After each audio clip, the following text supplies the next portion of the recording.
Come and have a look at our new property.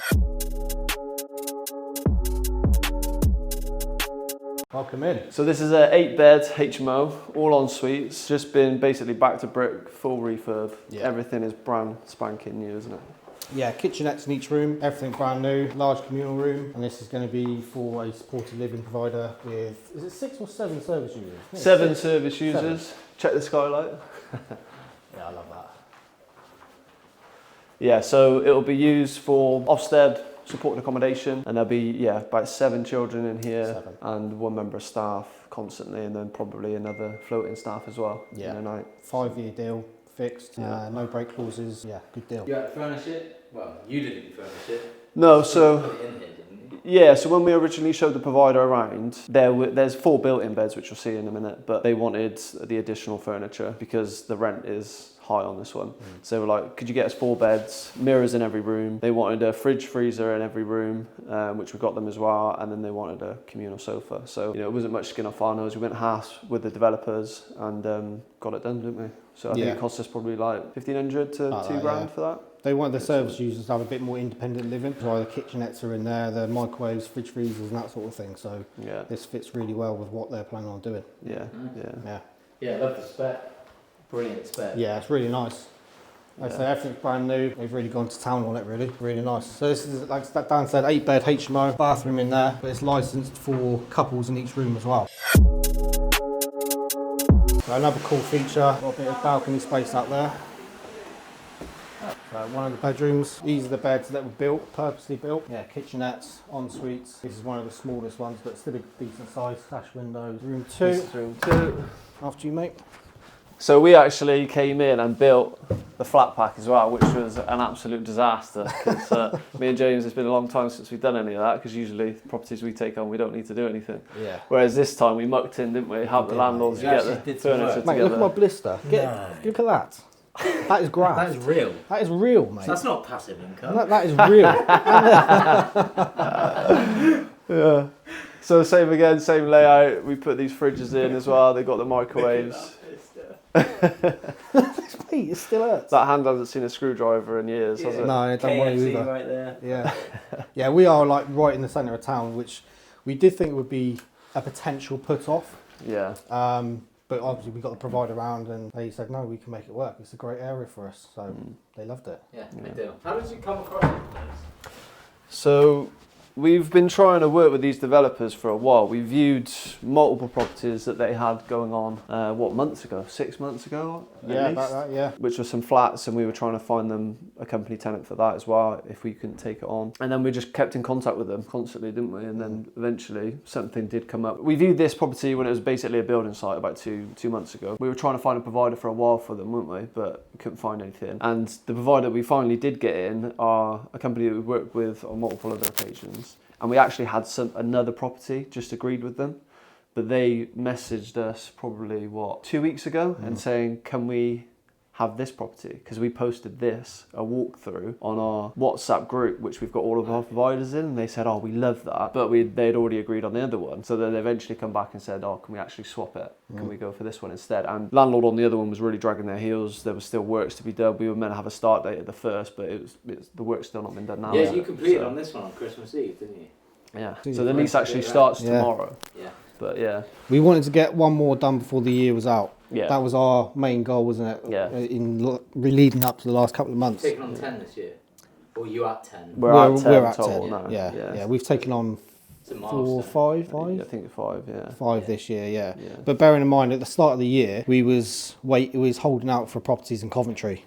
We built up a relationship with a large portfolio landlord. Yeah. And there was a very small promise that these properties were going to come. Yeah. That didn't materialise, so we was like, we've just effectively just hold out for these properties. Yeah. And then we just, so frustrating. It was so frustrating, but we just absolutely crushed it in Q3, Q4. Yeah. So yeah, we've had a good year, really good year. Yeah, yeah. We've got built-in wardrobes as well, shelves. So all these rooms are pretty much rinse and repeat, apart from the size. There's 2 massive ones. It's one of the larger rooms. James and I were wrestling with that chest of drawers for about 3 hours the other day, wasn't it? And that's the screwdriver that done that. Really? Just to let you know. But yeah, this is one of the largest rooms. Obviously, again, rinse and repeat, kitchenettes. ensuite. But all these rooms, like I said before, is licensed for couples. So that's the developer's sort of exit really, is that they refinance based on the rent coming in. And the couples, they can charge like £1,000 and they're getting it in their other properties as well. So when we got the provider round, well, just before me and Dan were talking, was like, well, what could potentially come up that could be an issue? And the pub at the back of the property was one of them. So we thought with service users, especially kids and things like that, that could get a little bit rowdy on Friday, Saturday nights potentially. So that could be an issue. That could be potentially a game changer. But the provider come, she loved the property and she said, yeah, that could be an issue. And then a couple of hours later, she emailed us to say, yeah, we want to proceed with it. So obviously it wasn't a major issue, but it was one of the concerns that we did have, that could be a massive put off for the provider and the people who's living in it. Yeah. There was also a shop below as well, but it's a beauty shop, so it's like, it shouldn't be too much trouble. Yeah, so I think it should be fine. Yeah. But they viewed it and they love it, so. The fact that there's staff here all the time, 24/7 as well, Yeah. sort of take care of that sort of thing. And Yeah. I think it's a fairly locals pub anyway. Shouldn't Yeah. be too rowdy. Going upstairs, I think there's some cleaners up here. Currently getting it ready for tomorrow.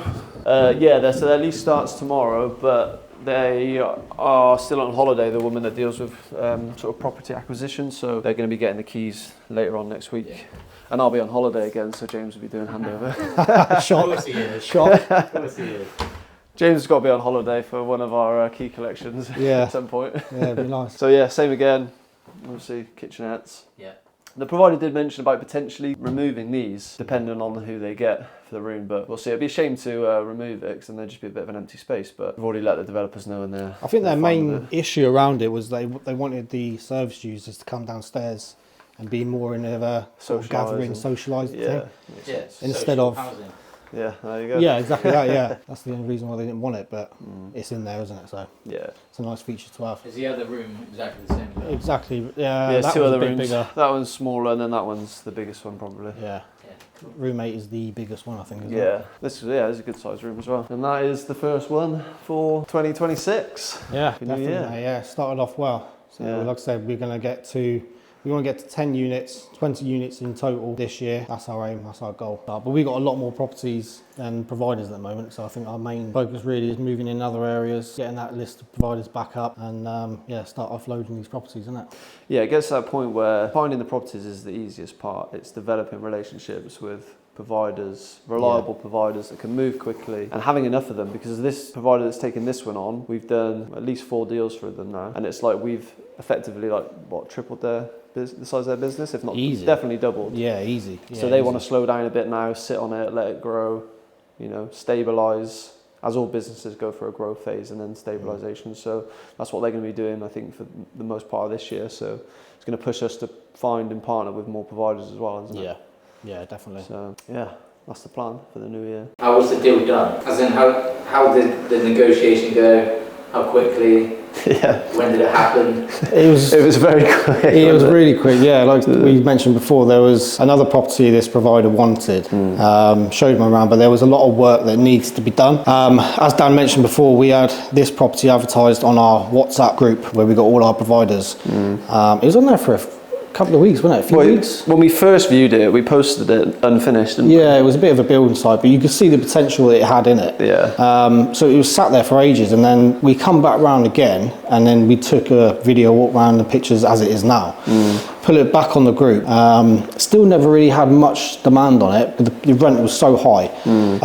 So we thought this is never gonna work. So we proceeded with the 6-bed HMO that the provider wanted in the first place, and then they sort of had a bit of a change of thought and said, no, we actually want this one. Yeah. So we brought them around for a viewing, and she fell in love with it. There was a few things that she was worried about: the pub at the back, the skylight, but really she could see the spec of it and she could see it working. Centre of town as well, which was another sort of issue we thought she would have with it, but no, she loved it. Yeah, they said that the centre could work quite well for them, didn't they? Like, we initially didn't think that it would because of all the footfall, but they said that because it's central, it's easy for the kids to get out to places they want to go to and stuff like that. So, but yeah, it was this one was very much like the previous one that James spoke about, the 6-bed that they initially wanted with us. Lots of work needed doing. We were constantly chasing the landlord, couldn't get you know, the work's progressed, because it was meant to start today. But these guys, I had a phone call to give them an update about the 6-bed, and she mentioned to me, oh, is that one on, you know, is that 8-bed still available? It's really, really nice. And I was like, well, would you want that one as well as the 6-bed?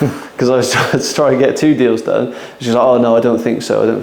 But they went away, thought about it, and then I gave them an update that the 6-bed was going to be delayed, and they were like, that's fine. But is there any chance that we could swap? And I was like, we can swap, but this is the rent. Yeah. There's no movement on it whatsoever. Non-negotiable. And it's 5 years, fixed, no break clause. These guys are serious, the guys that we're working with, so there's not going to be any flexibility. So if that's okay on those terms, then I can get you out for a viewing to finalise it. And she was like, yep, that's fine. She come out, did the viewing, and we had the offer the next day, wasn't it? Yeah, there was obviously furnishings that she wanted to, because it's such a high rent, they want to try and get as much out as possible, which is fine. We said to the landlords, look, we're happy to go 50-50 on the furnishings, which was washing machines, beds, cabinets, that sort of thing. Chest of drawers. Yeah. So we invested a bit of money into it, which was not something we actually used to, is it, in the last few deals? But yeah, we invested a bit of money into it, and yeah, they've taken it over and they loved it. So I've got a question. Yeah. You both started with HMO. Both experts in HMO. Why did this is a licensed HMO for 16 people? Why did you choose to give it to a social housing provider? Well, just like, why would a landlord want a company letting all the benefits that we bring initially in rent to rent, like the hands off, you know, no dealing with voids, you know, the guaranteed rent, all of that. Essentially, that's what we get. Again. So we're just complete middleman. The deal just flows through us. The rent just flows through us. So it's completely hands off this for 5 years now. Whereas with this one, sometimes on some of our other properties, there's maintenance responsibilities like for the landlord and things like that. Apart from externals on this, everything is handled by the provider. So it's all internal maintenance is covered. So we shouldn't even really get a phone call. Yeah, I mean, not only that as well. I mean, we're putting service users in here. I said before that, you know, these people require properties like this, and it gives that extra level of satisfaction that you're putting someone who desperately needs a property in here, a room in here, like, you know, service users, things like that. Whereas working professionals, it's a business, but really there's an extra layer of, you know, satisfaction with it. We're actually delivering an incredible service. There's a huge gap, isn't it? Yeah. You're filling. Yeah. Is the developer hasn't got the time or doesn't want to be dealing with social housing providers. He wants someone to just come in and guarantee the rent. Yeah. He doesn't want to give it to an estate agent to manage. He wants guaranteed rent. Yeah. That's why he's working with you guys. And they're just focusing on huge developments. They're working on, what you said, a post office at the moment? Yeah, 25 bed, you say? 25 bed post office? It's a very big HMO, Yeah, so you may be in line to be offered that as well. So that's the developer. They're not interested in renting privately or to estate agents. So we're not taking anything away from the market there. No. You're filling the gap. They actively want us to work with them, to get them a company tenant. Exactly. And then you're bridging the gap between the provider and the property. So you're delivering a service. And then the provider is obviously a business as well. That is filling a gap that the council can't maintain. So yes, there's multiple middlemen, but they need to be in place to provide care to those individuals that need it. Yeah, exactly that. Even the provider who's taken on this one, she said to us a while back, to you, didn't she, that, you know, she's so grateful for the service that we provide, because most providers that we deal with always say the same thing, that, you know, they want to provide the care. Whereas they haven't got time to be calling agents and, you know, landlords, building that relationship up. But that's our business. That's what we do. So we are literally bridging that gap for these providers. Yeah, exactly. And you get paid for giving value, right? We're solving a problem, business problems, you know. So on the provider side, their biggest struggle is finding properties. They specialise in care, not in finding the right properties. So the more properties we can find them, the more people they can care for. Their business grows, our business grows. And with the landlords, they've got hands off, guaranteed rent to pay their mortgages and profit off as well. It's a win-win situation, isn't it? So for the people that don't understand, everybody is creating their own win-win situation in that chain. Exactly. To provide the care. So the people on social media that just say bottom feeders and leechers, they just don't understand that we actually need to be in place. Well, I think there's just a misconception about where this money comes from, and they think it's all coming out of their pocket. But it's going to be, ultimately, there's people that we provide the housing for, these care care providers that care for people that need help regardless. These people get paid a certain amount, and the companies that actually care for them are businesses, and they're not a lot of the times the people that we partner with, they're not charities, they're like private businesses, so they need to make a profit. So anything that they're paying us extra on top of the rent or whatever is coming off of their profit anyway. So it's not like coming from the government or more coming out of people's personal taxes and stuff like that. I think they just get it so twisted about how the business actually works. All these providers that put housed children, for example, they put their own prices to the council. It's on the council to decide whether or not they're willing to pay those prices. So, you know, it all works out in the end. And it does make me laugh, some of these people, because they bang on about like companies like ours, but the councils are doing exactly the same. They're buying property and leasing them out to care providers, and they're creating their profit as well. So it's like, well, we're effectively doing the same thing, but we're on a higher scale. The system is there to make money, and that's what they're mad at. Yeah. Why can't we just help people? Well, yeah. Why don't you just go to work for free? Yeah. Everybody is working for money. Yeah.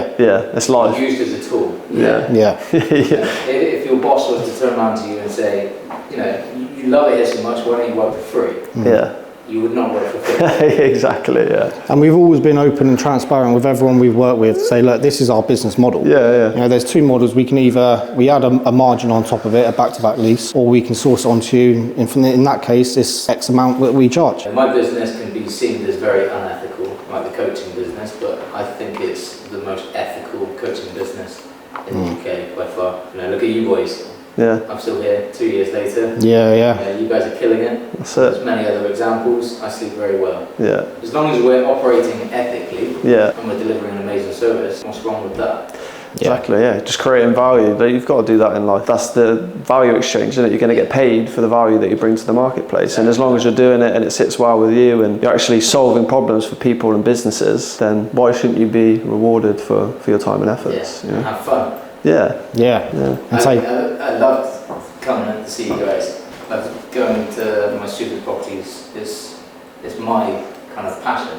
Yeah. See you guys win. Yeah.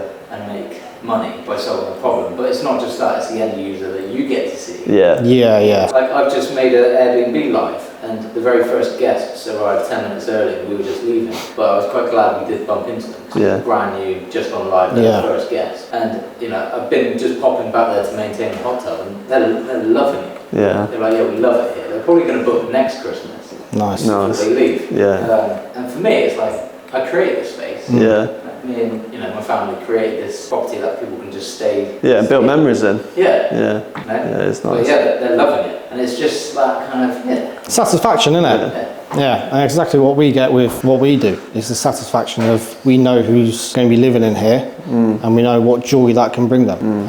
So yeah, it's great. If you were to go back 2 years, James, bump into yourself on night shift, what would you say to yourself? I don't know, it's difficult, isn't it? It's wake up. Yeah, it is sort of like that. But I always wanted to get into property, but it was where to start. Because you nearly went down, like, if you were to touch a stone.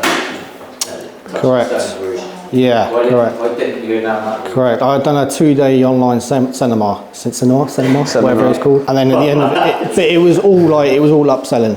That's all it was. And then at the end of it, they wanted the best part of 15 grand to go on this course where you didn't really interact with anyone. It was like on Zooms and things like that. Yeah. And I said before that I wanted that sort of that one-to-one support, especially going into something like this. And obviously, come across yourself and.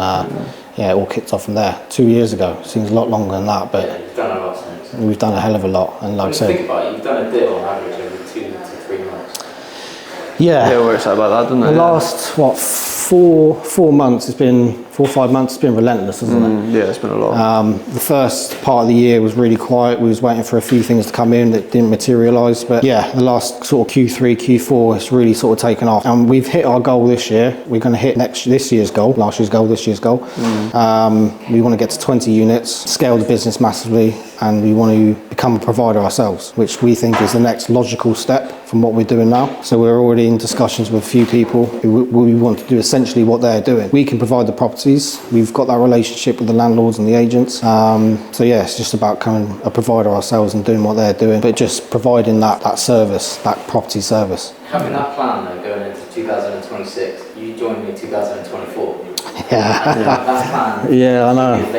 Is insane. It is insane. Yes. It's almost like if I told you that, yeah, Jane, if you join me, you'll be doing this. And you would not believe me. Yeah. Because, you know, you're both perfect kind of students. You just take the training, do it. You allow yourself to be a student, not understand things, ask questions. You go through the ups and downs. Yeah. It's an absolute struggle.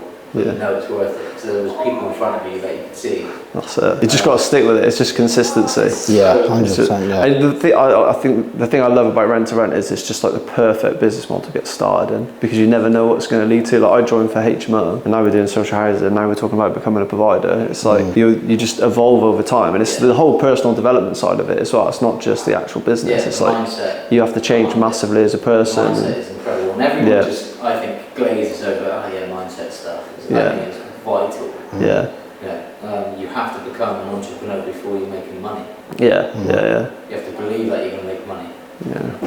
Put in effort before you make it. It's like it's a leap of faith. You have to trust that it's going to work, and commit to yourself that you're going to stick through till the end until it does work. And you've got evidence and people in front of you as examples that it does work. Yeah, exactly. Yeah, we're the same, aren't we? I mean, our work ethic is exactly the same, which it massively benefits us, because if one of us wasn't, it would be like, well, you know, come on, sort of thing, kick each other up the arse sort of thing. But we are very similar. We want everything done yesterday, and we know where we're going, we know what properties we're going to get, we know what providers we want to work with, and that's massively boosted our businesses. That's a good thing about us, is that we don't rely on each other for motivation. We're both very self-motivated anyway. So it's like, we just, if anything, if James is doing something, I'm like, oh fuck me, I need to step up and do a bit more. If you're the same, Dan's doing that, like I need to pick it up or whatever, and then we both want to compete with each other for the same goal for each other, if that makes sense. I don't think it's for everyone, is it? You got to match with the right person, and it's like just pure coincidence or whatever it was. Just like, we live in the same town, should we take it?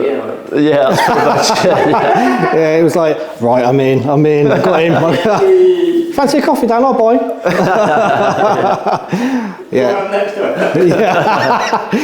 But like, it didn't make any sense. We lived like 5 minutes away from each other, so chance, luck, whatever you want to call it. And you know, Dan was up and running. You were brand new. You probably, I don't know, you may have been thinking that I've got to prove myself before you present, but you 100%. did. Yeah, 100%. You were so consistent, relentless, going through the exact same motions I did, the same motions you did. But the thing is, I had a bit of like imposter syndrome as well, because everybody does. That's the brilliant thing about entrepreneurship. It was like a bit of a double bubble, because it was my first time doing something like this. It was my first deal, and then to have Dan as a coach as well, which is, I was one of your first mentees, wasn't I? Yeah, I think so. Yeah. It was like, well, if we're going into business, it's like, well, I'm his mentee. I need to be at his level, if not better, sort of thing, so we can sort of work off each other.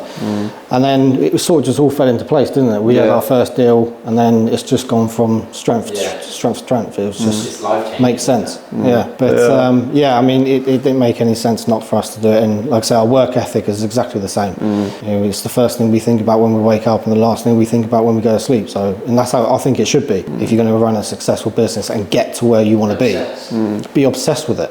We actually had this discussion, didn't we? We thought it was going to slow down over the Christmas period, but it went the opposite way, didn't it? It was insane. It was like, there's not many emails going to be sent, not many phone calls, not many deals, but it actually went like, we had like 4 or 5 properties come through, and they all wanted to do them, and it was like, this is actually speeding up rather than slowing down. It's crazy. We're waiting to hear back from 2 offers put forward, whether they'll be accepted, so that'll be, be nice to get those over the line. This first quarter of this year, because sometimes you've got to slow down, I think, but I mean, when you love it and you've got the buzz, it's like you don't want to slow down, you want to continue to press on, don't you? It's all individual, isn't it? Like some people want to make multiple millions pounds of business, become financially free and be comfortable, just leave your job, go on more holidays and that sort of stuff, and that's easily achievable, really. They say money amplifies your current version, doesn't it? So I go around looking homeless most of the time in my Crocs. You look at Alex Almosey. He's probably on his way to become a billionaire. He still wears a vest and the kind of lumberjack top. It's not even me becoming a millionaire. It's not the monetary value. It's who I become in the process. And what you achieve in the process, and who you help in the process. And just look back and be proud of what you've done. That's why I do it. That's why I'm obsessed with it. Get to the end of your capabilities, like you're a lot older, and think, I'm kind of done. You're tired, and be like, fuck me, I've done it. I was listening to David Goggins' old book, Get Hard, and he was saying like his worst nightmare was basically going up to heaven and you meet God and he's got a whiteboard next to him and he pulls it down and it's like a list of all the accomplishments that you could have achieved. That's cool. And it's like, did you scratch those off or did he have to add any because of what you had done during your life sort of thing? Whiteboard there. So you went to nursery, you went to secondary school, you worked at this place, you could have, retired. Yeah. And this is what you could have done? Good life. All of this? Yeah. Yeah, this is what you had in your mind. Yeah. Or it shows you a recap life of the potential you could have. Yeah, how heartbreaking is that going to be? That would be the worst, wouldn't it? Yeah. Time's, like, value time so much. The earliest I could draw out was 19 years. Yeah. And I remember the last 19 years vividly. Like, that was quick. Yeah. So 19 years time, another time frame exactly the same as that, I would draw on my pension. And I'm like, this shit, I'm 57. Yeah. I need to get on with it. Yeah. Mad. Yeah. It goes so quick, doesn't it? You've got to try and enjoy it though, haven't you, in the moment as well. What's the plan this year? What are you going to hit by December 26th? So we want another 10 units, don't we? Which takes us up to 20 units in total. So that's our plan. In between all that, we want to explore being a provider ourselves, as I mentioned. So yeah, we're going to be really busy, but we definitely feel 2026 is the one, innit?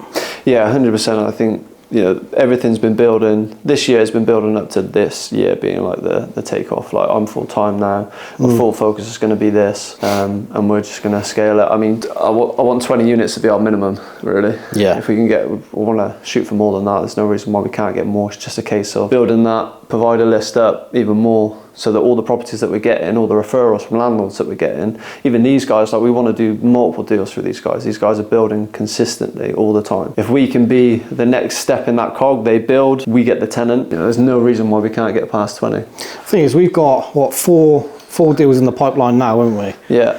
So if we get them completed, say, end of February, beginning of March, then that's a massive hit towards that goal. Yeah, so exactly. 10 units is probably lowballing it, really, isn't it? Yeah. 30 units. 30, yeah. 35. No, let's get 20 first and then. 37 and a half sold. Yeah, so that's our plan. So as soon as Dan's back from holiday again, we're gonna hit the ground running. Well, mate, there's no point in not having a job if you're not going on holiday. What is the biggest piece of advice that you could give someone who's just starting out? Stay consistent for me, and that would be the advice I would give myself: is stay consistent with it. You can get disheartened really quickly in this game. I remember my first deal was actually down the road from yours. It got rejected. Well, it got accepted. Same road, wasn't it? Same road, yeah. It got accepted and then it got rejected, and I was like, oh no, absolutely gutted. And there was a few other properties after that were so close to getting over the line. Yeah. And it was my first property. I can remember, Yeah, and I was just so disheartened with it. But if consistency, you get to, well, we've got 10 units in 2 years. So consistency for me would be the answer to that. Yeah, and I would echo that to say the same. Like, it is about being consistent. It's about having faith, putting the work in, and realising there's going to be a lot of disappointments along the way. But as long as you decide not to quit and you just continue to see it through to the end, then you will get wherever you want to be. I'm a full believer in that. You just have to, don't quit. Couldn't have said it better myself. Genuine, consistency is number one. Everything else falls under that. Yeah. Well, thank you guys for showing us around. It's been an amazing property. Thanks for coming down, mate. So you're not going to see it for another 5 years? 5 years, yeah. Well, we will be back to do inspections, but We'll walk past it on the way. Hopefully not too much, We go to the pub at the back, We'll just look at it from the back. Yeah, still there, still going, that's right. And then we'll see you in a week or so's time for the next unit. Peace, guys. See you soon.